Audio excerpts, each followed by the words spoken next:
యాదాద్రి భువనగిరి జిల్లా చౌటుప్పల్లో న్యాయం చేయాలంటూ రీజనల్ రింగ్ రోడ్డు బాధితులు రోడ్డెక్కారు.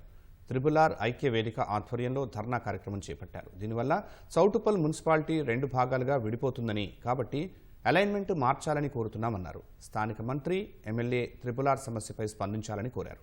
రైతులతో అధికారులు మాట్లాడి వారి సమస్యను పరిష్కరించే విధంగా చూడాలన్నారు. రాబోయే కాలంలో త్రిపుల్ రోడ్డు ఐక్య వేదిక ఆధ్వర్యంలో రాష్ట్ర వ్యాప్తంగా భారీ నిరసన కార్యక్రమాలు చేపడతామని హెచ్చరించారు.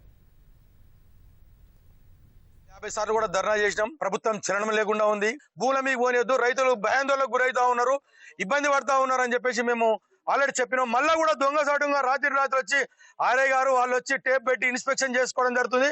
రైతులను చాలా మంది ఓపిక ఉన్నారు, ఓపిక నశించేటట్టు చేస్తుర్రి.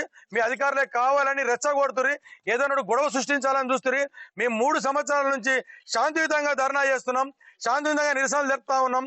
మేము కనుక ఇప్పటికైనా ప్రభుత్వం వెంటనే ఎమ్మెల్యే గారు కానీ, మంత్రి కానీ, రాష్ట్ర ముఖ్యమంత్రి గారు కూడా బాధలు మీరు సవ్యంగా వినండి.